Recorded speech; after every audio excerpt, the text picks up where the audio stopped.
Central electronics limited के स्वर्ण जयंती कार्यक्रम का हिस्सा बना।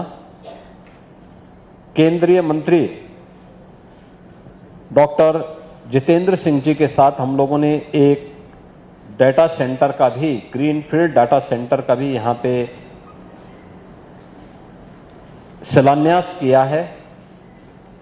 और ये सुखद अनुभूति का विषय है कि CEL जो पहले घाटे का एक पब्लिक सेक्टर का प्रतिष्ठान बन चुका था, जिसका डिसइन्वेस्टमेंट होने जा रहा था, वह डिसइन्वेस्टमेंट से बचकर के अब एक प्रॉफिट देने वाला भारत के मिनी रत्न प्रतिष्ठानों में से एक बन चुका है। इस कार्यक्रम के बाद गाजियाबाद के विकास से जुड़ी भी योजनाओं की समीक्षा मैंने सभी यहां के माननीय जनप्रतिनिधियों के साथ मिलकर के ली है। मुझे अच्छा लगा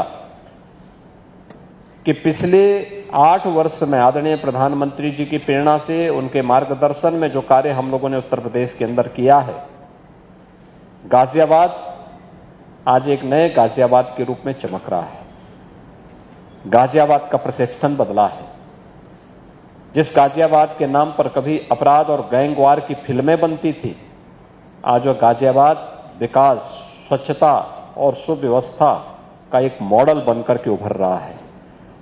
दुनिया की 50 जो स्वच्छ सिटी हो सकती है, उसमें अब गाजियाबाद का भी नाम आ रहा है। प्रदेश की पहली स्वच्छ सिटी के रूप में गाजियाबाद का नाम आ रहा है। और आज गाजियाबाद की नहीं, सब बातों को लेकर के, आज से 10 वर्ष पहले कोई सोचता नहीं था कि गाजियाबाद 12 लेन के ग्रीनफील्ड एक्सप्रेसवे के साथ जुड़ेगा। कोई ये नहीं सोचता था कि देश की पहली रैपिड रेल गाजियाबाद से होकर के जाएगी, पहली सिटी गाजियाबाद होगी जो रैपिड रेल से जुड़ेगी। आज गाजियाबाद के पास रैपिड रेल भी है, 12 लेन का एक्सप्रेस हाईवे भी है, गाजियाबाद के पास अपनी मेट्रो भी है, गाजियाबाद के पास अपना एयरपोर्ट भी है। और गाजियाबाद अब गाजियाबाद से एक ग्रेटर गाजियाबाद के रूप में अपनी नई यात्रा को प्रारंभ कर रहा है। आज इसके लिए जनप्रतिनिधियों के साथ हम लोगों ने यहाँ पे काफी विस्तार से चर्चा किया है। यहाँ पे सभी संस्थाओं ने अपने स्तर पर अच्छे कार्य किए हैं, जिसमें हमारे कुछ नए इनिशिएटिव ग्रेटर गाजियाबाद की देश से आगे बढ़ाने के साथ ही यहाँ पे खोड़ा, लोनी, मुरादनगर, इन सब को लेकर के ग्रेटर गाजियाबाद को गाजियाबाद नगर निगम का पार्ट बनाने और एक बृहद कार्य योजना इसके विकास की आगे बढ़ाने के लिए हम लोगों ने कहा है। इंटीग्रेटेड ऑफिस कॉम्प्लेक्स, जनपद मुख्यालय का सभी जनपदीय मुख्यालयों को एक छत के नीचे लाने की व्यवस्था, पुलिस कमिश्नरेट का कार्यालय जहां पे पुलिस मुख्यालय के रूप में गाजियाबाद के माध्यम से वह लोगों को बेहतरीन सुरक्षा और लॉ एंड ऑर्डर की बेहतर स्थिति दे सके। बाबा दुग्धेश्वर नाथ मंदिर के कॉरिडोर के निर्माण की कार्रवाई हो, या फिर यहां के विकास और बुनियादी सुविधाओं से जुड़े हुए सभी कार्यक्रम, जैसे BCCI यहां पे बहुत पहले स्टेडियम बनाने के लिए एक लैंड ली थी, काम नहीं आगे बढ़ पाया। आज हम लोगों ने कहा कि वे उस लैंड का उपयोग अब गाजियाबाद विकास प्राधिकरण करे और गाजियाबाद विकास प्राधिकरण वहां पे एक स्टेडियम बनाए और उसका संचालन भी करे। ये मानसरोवर भवन, उत्तराखंड भवन या पूर्वांचल भवन, ये पब्लिक इसका उपयोग करना शुरू करे। इसके लिए भी हम लोगों ने यहाँ पे आज विकास प्राधिकरण भी और नगर निगम से कहा है, इसका एक मॉडल बना करके भेजें, जिससे इनको हम ठीक ढंग से आगे बढ़ा सकें।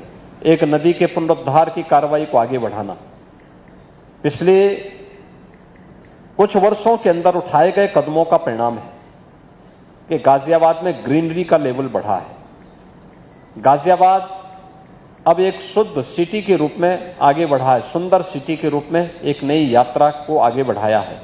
जहां जगह जगह कूड़े के ढेर थे, पहाड़ थे, वे सब समाप्त हुए हैं। अब वहां पे मियावाकी फॉरेस्ट के रूप में, सिटी फॉरेस्ट के रूप में एक नया मॉडल वहां पे देखने को मिल रहा है।